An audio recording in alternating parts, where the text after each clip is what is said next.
It's a beautiful day to be in a beautiful garden, and I'm with the beautiful Linda Bueller. Oh, thank you. And Linda, where are we? We're at the Rogerson Clematis Garden. And you're the curator here. And of the collection. You have a plethora of information today, so it's midsummer in a clematis garden. So what's going on with this clematis? Vole damage. No. Yes.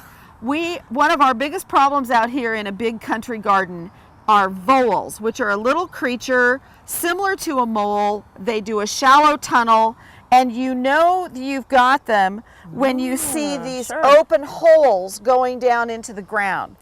And so what I'm going to do is step in here and see, I'm already up to my ankles. Yeah, look at how soft. Because they have gone around and gone under this plant, and so where they have gone, they have eaten the roots off from this stem, and so this stem has collapsed, and this one probably too. So what can we do to kind of help prevent that? We use a product called Mole Max. So if you don't have a cat and you don't have birds of prey coming in and feeding on these things, you can use Mole Max, which is pelleted castor oil. So think about being a child and how it stinks and it tastes bad, and imagine digging through soil that stinks and is oily. And so what we do is use a bar spoon, and we just get them on Amazon. They're really cheap, but they're 11 inches long.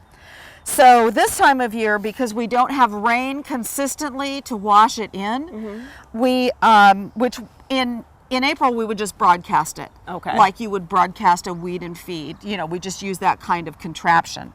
But now we take the bar spoons, we put a couple teaspoons down in the hole, and then we take a watering can and just glug it down in there, so that we're literally herding them away. Chasing them away. Yeah, it's not going to kill them. It just makes the soil so repellent to them that they go somewhere else to dig.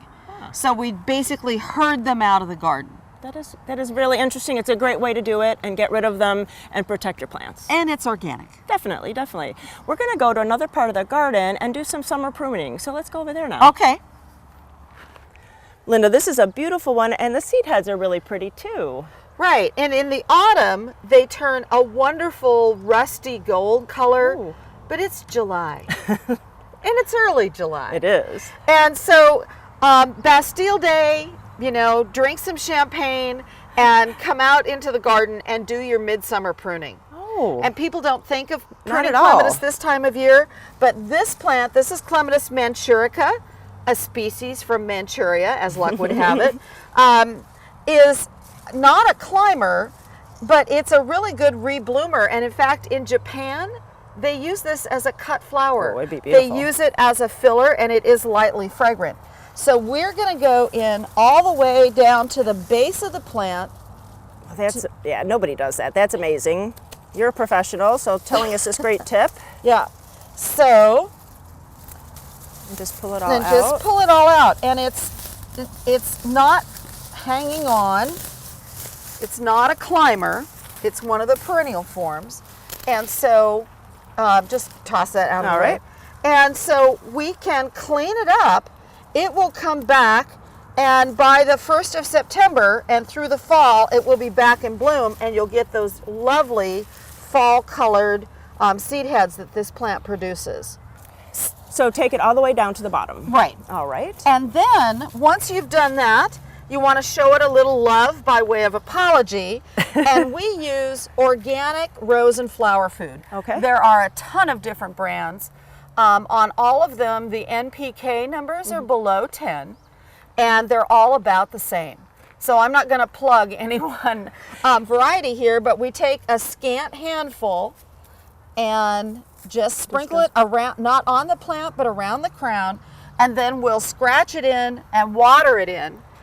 And usually in 30 days or so, the plant is back in bloom, and it won't get as big and floppy the second time, but you get double duty out of these plants.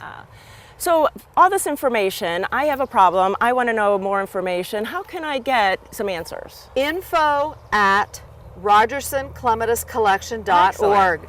Send us a picture if you need plant ID. The Comtesse de Bouchot, the clematis that was looking so sad before, you might think that's clematis wilt if you didn't know better. If it was, it would take the whole plant out. Sure. And then also on our website, which is www.rogersonclematiscollection.org, you can check for classes. Oh, and wonderful. we offer classes year-round about all things clematis. Well, it's a beautiful place to come. You can learn so much too. So go to gardentime.tv, we'll go over to their website, but come out to this garden, you have a lovely time. Thanks so much. You're welcome.